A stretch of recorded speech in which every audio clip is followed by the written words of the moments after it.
प्यारे बच्चों, सुप्रभात। आइए आज हम लोग जो है कक्षा 10 विषय सामाजिक विज्ञान, उपविषय भूगोल, प्रकरण वन तथा वन्य जीव संसाधन के विषय में जानने का प्रयास करेंगे। भारत में प्राचीन काल से ही अनेक प्रकार के जीव जंतु तथा अनेक प्रकार की वनस्पतियां पाई जाती हैं।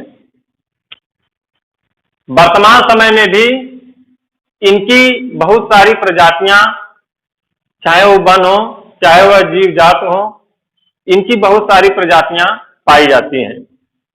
जैसा कि हम लोग देख रहे हैं कि भूगोल के दूसरे लेसन वन तथा वन्य जीव संसाधन में जो है वर्तमान समय में जो ये वनस्पतियां हमें दिखाई पड़ रही हैं, जो हमें जीव जंतु दिखाई पड़ रहे हैं, आज एक समस्या विकट यह आ गई है कि उन वनस्पतियों में, उन जीव जंतुओं में यह देखने को मिल रहा है कि उनमें से बहुत सारी वनस्पतियां विलुप्त होती जा रही हैं, बहुत सारे जीव जंतु विलुप्त होते जा रहे हैं। जैसे आप देखें तो पाएंगे कि लुप्त वनस्पतियां आज जो भी पहले से देश में जो भी वनस्पतियां थी, तो आप पाएंगे कि लगभग 10% वनस्पतियां जो हैं आज वह लुप्त हो गई हैं या लुप्त होने के कगार पर पहुंच गई हैं।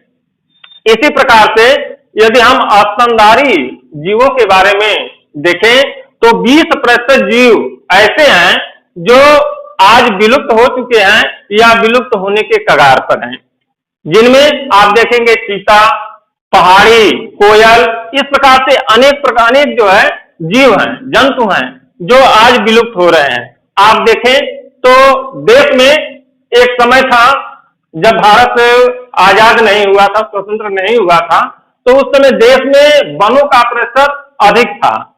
लेकिन जब भारत स्वतंत्र हो गया तो उसके बाद धीरे धीरे हम अनेक क्षेत्रों में प्रगति करते गए और कहीं न कहीं वनों का ह्रास करते गए, जिसके कारण देखने को यह मिला कि वनों के ह्रास के कारण आज वनों की संख्या जो है घटने लगी, वनों का प्रतिशत घटने लगा। सरकार इस तरफ ध्यान देने का प्रयास की और देखने को यह मिला कि जब तक सरकार इस दिशा में कदम उठाए, हम काफी वनों का ह्रास कर चुके थे, काफी पेड़ पौधों का नुकसान कर चुके थे। तो यह देखने को मिलता है। वर्तमान समय में देखा जाए तो वर्तमान समय में 24.39% भारत में जो है वन भूमि पाई जाती है, वन पाए जाते हैं, वनों से आच्छादित हैं। जबकि कम से कम एक रिपोर्ट के अनुसार भारत भूमि पर 33% वन होना चाहिए। अब वनों से हमें क्या लाभ है, इसके बारे में हमें थोड़ा सा ध्यान देना होगा। तो वनों से लाभ, पहला लाभ तो है कि हमें उससे इमारती लकड़ी प्राप्त होती है। उस इमारती लकड़ी से हम अनेक प्रकार के फर्नीचर या अनेक प्रकार की वस्तुओं को बनाने का प्रयास करते हैं। साथ ही साथ उसके पत्तों से भी जो है हम अनेक प्रकार की वस्तुओं को बनाते हैं। जैसे आप देखेंगे पत्तल या जो है बेड़ी, उनके या किसी न किसी पौधे के पत्ते से ही बनाए जाते हैं। इसके अलावा देखेंगे आप रबर जो है, हमें प्राकृतिक रबर जो है वह प्राकृतिक पौधों से ही प्राप्त होते हैं। इसके अलावा देखेंगे आप दवा, औषधियों में अनेक प्रकार की दवाएं, जिनके बारे में जो असाध्य रोग हैं, उन रोगों के बारे में हम जिनके बारे में सुनते हैं कि यह रोग समाप्त नहीं हो सकते, उन रोगों के बारे में, उन रोगों की दवा भी जो है इन वृक्षों के कहीं तने से, कहीं जो है उनकी जड़ों से, कहीं जो है उनके पत्तों से, यह सारी चीजें जो है कहीं न कहीं उनसे दवा ली जाती है। जैसे आप देखेंगे नीम की पत्ती कितनी कारगर चीजें होती हैं, जिसे हम दवाओं में प्रयोग करते हैं। तुलसी की पत्ती, जिनका हम अनेक रोगों में जो है उसका प्रयोग कर सकते हैं। इस प्रकार से देखा जाए तो अनेक प्रकार की औषधियां मिलती हैं। आपको बता दें कि विश्वरेखी प्रदेश के आसपास जो अमेजन बेसिन, कांगो बेसिन के क्षेत्रों में जो घने जंगल पाए जाते हैं, जो वन पाए जाते हैं, उन वनों में देखने को मिलता है कि अनेक प्रकार की औषधियां पड़ी हुई हैं जिनको लोग जानते नहीं हैं। आप हिमालय क्षेत्र में चले जाइए, हिमालय क्षेत्र के आसपास चले जाइए, वहां पर इस प्रकार के अनेक वृक्ष, अनेक प्रकार की वनस्पतियां मिलती हैं जो बहुत सारे रोगों को जो है समाप्त कर सकती हैं।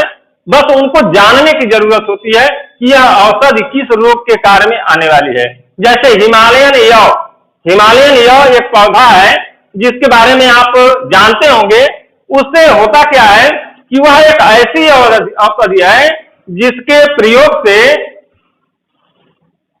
एक ऐसा रोग जिसके बारे में हम जानते हैं कि वह रोग जो है बहुत ही असाध्य रोग है, बहुत ही कठिन रोग है, जैसे कैंसर। तो कैंसर रोग की दवा जो है हिमालयन यव से बनाई जाती है, उसकी छालों से बनाई जाती है।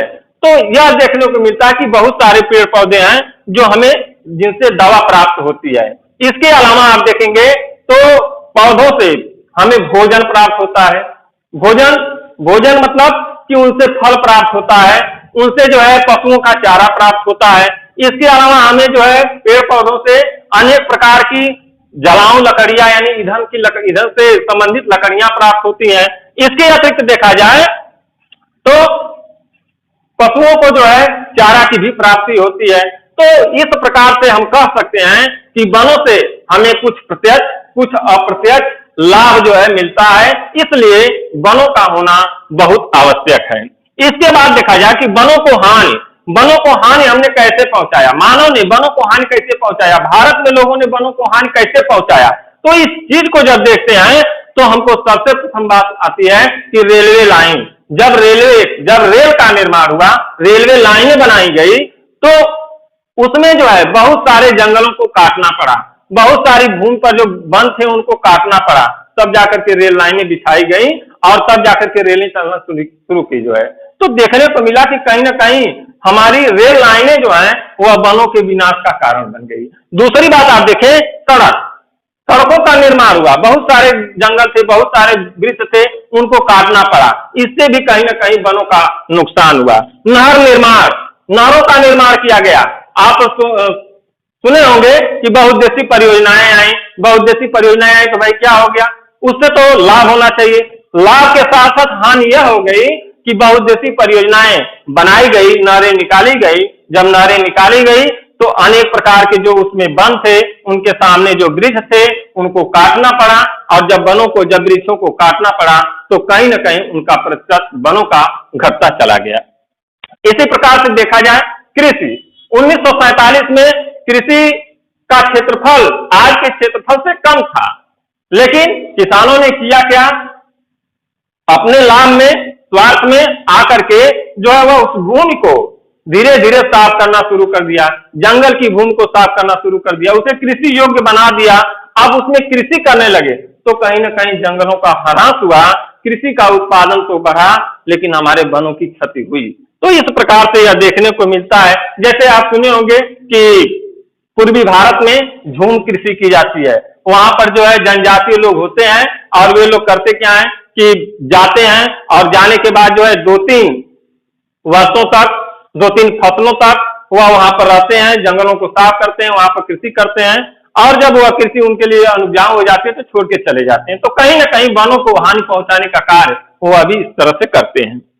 इसके बाद देखा जाए वनों के संरक्षण के लिए भारत सरकार ने 1972 ईस्वी में वन्य जीव अधिनियम लाया, और 1972 ईस्वी में वन्य जीव अधिनियम जब आया तो जाकर के वनों के संरक्षण के बारे में सरकार ने सोचा और लोगों को सोचने के लिए बाध्य किया, और इसके बाद बहुत सारे जो वनों में जीव है उनको संरक्षित करने के लिए जो है अभ्यारण्य बनाए गए, पार्क बनाए गए, और उन्हीं के तहत जो है आप देखेंगे कि 1973 ईस्वी में प्रोजेक्ट टाइगर बाघों के संरक्षण के लिए आया। आपको बतला दें कि चीता संसार का सबसे तेज दौड़ने वाला जो है जीव है, लगभग 112 किलोमीटर प्रति घंटे की रफ्तार से जो है दौड़ता है। तो बाघ की बात हम कर रहे थे कि बाघ जो है, बाघों की संख्या एक अनुमान के अनुसार देखा जाए तो जब भारत स्वतंत्र हुआ, उस समय हमारे देश में लगभग बाघों की संख्या 50,000 के करीब थी। लेकिन जब इसको कुछ दिनों के बाद देखा गया, लगभग 1975 ईस्वी में देखा गया, तो देखा गया कि बाघों की संख्या जो है लगभग 1850 बची हुई थी। यानी हमने कहीं ना कहीं इन जीव जंतुओं के प्रति जो है नकारात्मक सोच रखी, नकारात्मक विचार रखा, जिसके कारण इनकी संख्या घटती गई। इसके बाद अंततः भारत सरकार ने इस विषय में सोचना शुरू किया और परिणाम स्वरूप आज आप देखेंगे तो भारत में लगभग 4500 बाघों की संख्या है। तो इस प्रकार से देखा गया। इसके बाद जो है आप जानते होंगे कि हमारे यहाँ भारत देश में कुछ हम लोग जो है अंधविश्वास पर भी जो है थोड़ा ध्यान दे देते हैं।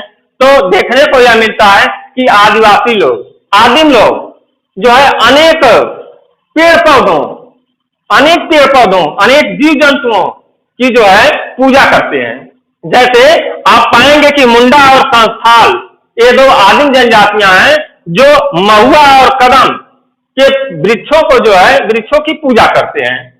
जैसे आप देखेंगे कि ओडिशा और बिहार में आम, पीपल, वट इनकी पूजा की जाती है, वो भी शादी के समय पूजा की जाती है। आप देखेंगे कि बंदर और लंगूर दो ऐसे जीव हैं जिनको जब हम मंदिरों में जाते हैं और मंदिरों से बाहर निकलते हैं तो उनको प्रसाद चढ़ाते हैं। यह हमारा अंधविश्वास है, यह कहीं न कहीं हमारी आस्था है परमपिता परमेश्वर के प्रति, और यही आस्था कहीं न कहीं हमारे जो है वनों को, वृक्षों को बचाने का काम आती है। इसके अतिरिक्त इन वृक्षों को, इन वनों को बचाने के लिए जो है अनेक प्रकार से लोगों ने, स्थानीय लोगों ने बचाने का प्रयास किया। जैसे नर्मदा बचाओ आंदोलन, जल को बचाने का कार्य, वृक्षों को बचाने का कार्य, चिपको आंदोलन, वनों को बचाने का कार्य, वृक्षों को बचाने का कार्य किया गया। चिपको आंदोलन जब उत्तराखंड में चला, लोगों ने उस समय बहुत विरोध किया, वृक्षों को नहीं काटना चाहिए।